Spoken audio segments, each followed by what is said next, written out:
Good afternoon, folks. This is Fred Campos, owner of DFW Website Designers. It is April the 21st, 2022, and this is episode number 374 of your 3 business tips at 3 o'clock in and around 3 minutes.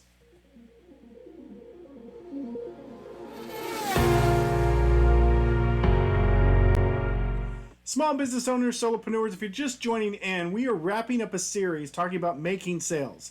Nothing happens in your business until sales are made, whether you have a business of products or services. And as we wrap up, we've been talking about closing techniques that you, the business owner, or your sales rep need to be doing in an effort to help promote your products or services. Today we're going to talk about analytical or Ben Franklin close, the puppy dog close, and I'm going to end with what is a hard close. Most people, most sales, unless it's some simple widget that could be bought in e-commerce, have some sort of interaction in order to have sales techniques. Even if the client comes to you and is very interested in it, nowadays there's usually 2 or 3 different back and forths before things get closed. So let's talk about closing techniques that you could be using or need to have in your repertoire so that you can use based on the situation. Business tip number 1 is what I refer to as the analytical close. Some people refer to it as the Ben Franklin close. During this process, when you're in front of a prospect and they show interest, you're kind of wrapping up all after your demo, everything you've done. You're going to write down the pluses and the minuses, especially if you get help from your client. Does this meet your needs for social media? Is this new website mobile responsive? Is lead generation something you expect from your website?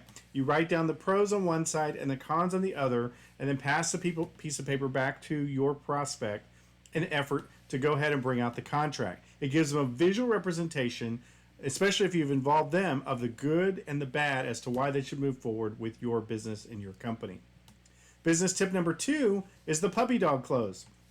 It got its name back from dog stores that would actually send you home with the dog and you would pay for it a couple days later, because they knew if you walked out with your kids and this puppy, that odds are by the time you got it home and by the time you started feeding it, that you wouldn't be bringing it back.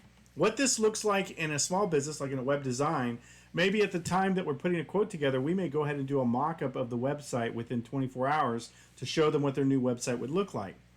For school districts that take pictures of their kids, may send completed, developed pictures home with the kids to either pay for them or send them back.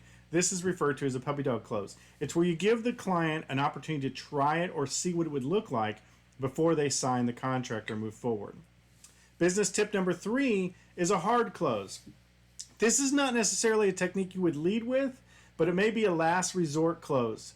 In my particular case, I try to touch clients about 5 times before they buy, and usually after about a month goes by, if they're still not interested, I may call them up and say, and this is a hard close, it's time to buy or it's time to move on. It's usually your last ditch effort. You should only use it when you have little or nothing to gain, and it's probably one of the last closing techniques. Believe it or not, when I said, hey, you know what, it's time to buy. I need your credit card information or we need to move on because I don't think you're going to buy this website. And then I pause. About 50% of the time when clients get to this level, they usually buy. They just need to have a firm discussion of pushing them to a decision that they've already made. So use this very sparingly, but it's also something to take in consideration. And that concludes in a very high-level overview what you should be doing in making sales. We'll talk about a new topic starting tomorrow. As always, anything I learn, I throw over the fence to you because I want you guys to be awesome. Now go back to sleep.